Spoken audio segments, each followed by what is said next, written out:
Hola, buenas tardes, profesora. Mi nombre es María Velázquez Hernández, soy de la Universidad de Venecia y a continuación hablaré sobre los mecanismos de explotación y esclavitud en América colonial.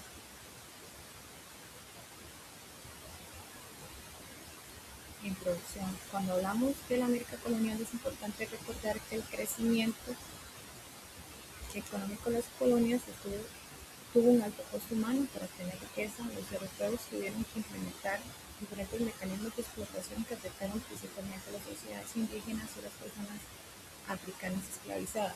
En esta presentación les explicaré todos estos mecanismos que fueron sometidos por parte de los colonos, la mitad en Potosí y la esclavitud que se dio en las plantaciones de azúcar en Cuba, analizando cómo funcionaban, quiénes participaron y las consecuencias que tuvieron miles de personas.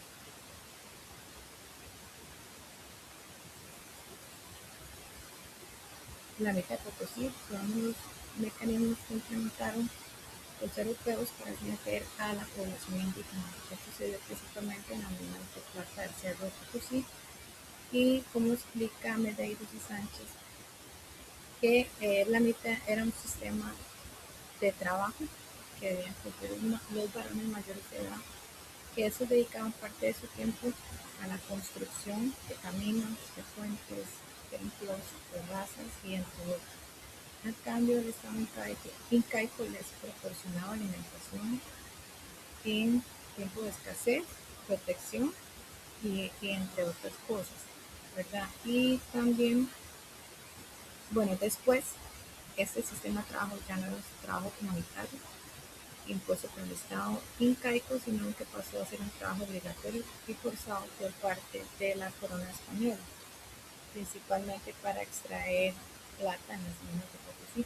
Entonces, aquí, como podemos ver, los actores involucrados estaban lo que era la autoridad del rey por parte de la corona española, quienes eran los que autorizaron este sistema. Además, establecieron leyes coloniales para someter a estos pueblos, como lo fue la mixta, el tributo y también la organización del trabajo por medio del virrey Francisco de Toledo, que fue el que organizó la mixta para beneficio de los españoles. Estaban los curacas y los caciques, que eran líderes indígenas que actuaban como intermediarios y organizaban el envío de los trabajadores a la mina. Estaban los mitayos, que eran los hombres obligados a trabajar en las minas y esas personas estaban expuestas a los derrumbes, al polvo y también al mercurio, que es una sustancia sumamente tóxica para las personas.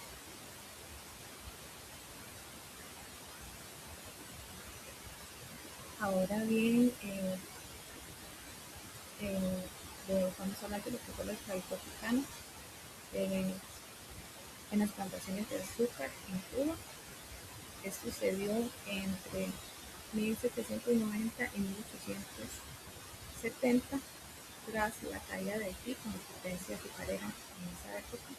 Después pasó Cuba a ser una de las potencias azucareras con mayor exportación de azúcar hacia Europa. Esto se dio en la región de La Habana, en Matanzas, en Cuba. Tipos de trabajos forzados, entonces muchas personas africanas eran traídas para someterlos a lo que eran los trabajos forzados. Entre estos estaban la hacienda y el cultivo de caña de azúcar, corte de caña, el transporte de caña, el trabajo de los ingenios para molerla y producirla. También estaban los actores involucrados, los plantadores blancos, estos eran los dueños de las grandes plantaciones de azúcar en esta época. Estaban los comerciantes europeos, que eran los que se encargaban de vender y comprar y capturar a estas personas en África y traerlas hacia América. Estaban los esclavos africanos, los que eran obligados a trabajar continuamente. Existía una clasificación de esclavos, ¿verdad? Los bozales, que estos eran los recién llegados en África, no dominaban el idioma español. Estaban los ladinos, que ya eran africanos con mucho tiempo de vivir en, en estas plantaciones, entonces ya los ladinos ya dominaban lo que era el idioma español. También ya tenían culturas y tradiciones de los colonos. Estaban los azucareros, que esos eran los que trabajaban en las plantaciones de azúcar. Entonces, esto les permitía a los propietarios identificar la experiencia de cada uno de ellos. Ahora bien, ¿qué estrategia utilizan los europeos para someter a estas personas? Se dio lo que fue el tráfico transatlántico de esclavos, que estas personas eran capturadas en África para la compra y venta en América. Entonces, eran personas que eran trasladadas a la fuerza en contra de su voluntad. También eran sometidos a castigos físicos desde el momento que eran capturados y traídos en embarcaciones.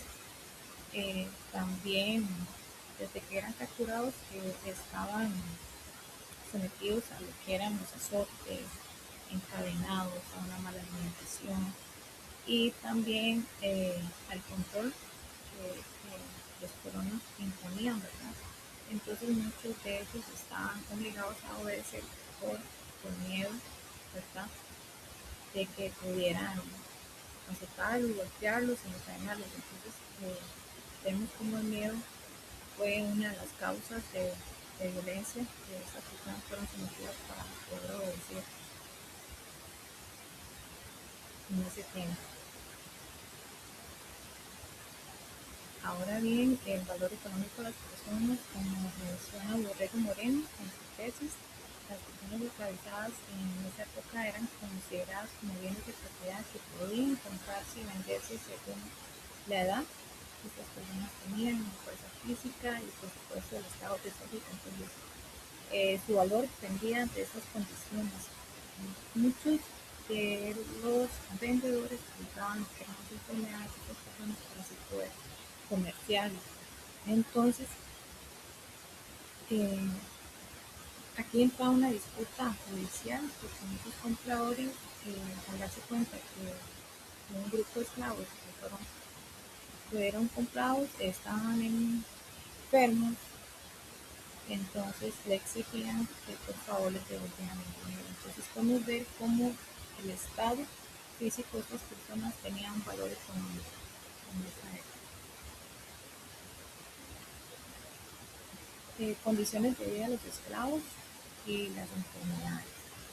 Entonces, aquí podemos ver que las condiciones de vida son los factores que generó más enfermedades, ¿verdad? Además del trabajo en que estas personas estaban expuestas, tenían jornadas de trabajo sumamente extensas, sin poder dormir, sin poder descansar, eran vistas como máquinas de producción únicamente.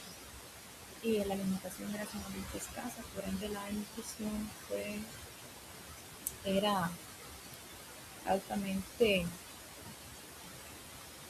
eh, se daba más que todo en lo que las condiciones de vida de esas personas eran expuestas, ¿verdad? Entonces la atención médica era sumamente limitada, lo que generaba alta tasa de mortalidad, además de que muchas personas se suicidaban por las condiciones de vida que eran sometidas en ese tiempo.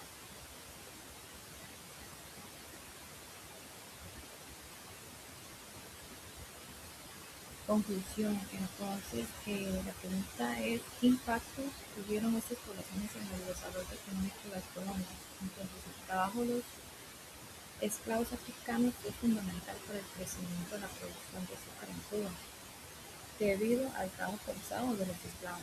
Los dueños de las plantaciones azucareras obtuvieron ganancias y la economía se fortaleció. En cuanto a la explotación indígena en Potosí, la corona española era la que reclamaba los recursos naturales explotados por medio de sus pueblos. La siguiente pregunta es, ¿cómo se relaciona esto con las estructuras sociales basadas en el raza? Entonces, las personas esclavizadas fueron sometidas en propiedad dentro de un sistema colonial que construyó jerarquías basadas en el origen y el color de piel, utilizando diferencias para justificar la esclavitud y la explotación. ¿Cuáles fueron las consecuencias humanitarias? La esclavitud provocó la separación de miles de familias, por ende la violencia física y psicológica que atravesaron durante este periodo.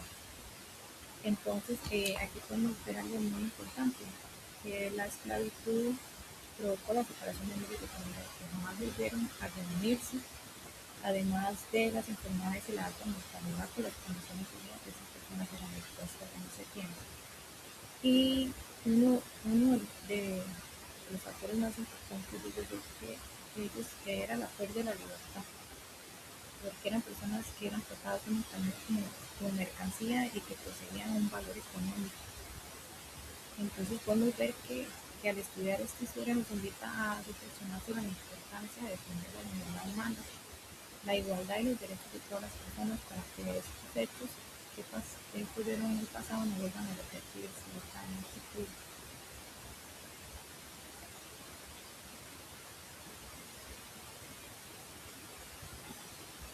Muchísimas gracias.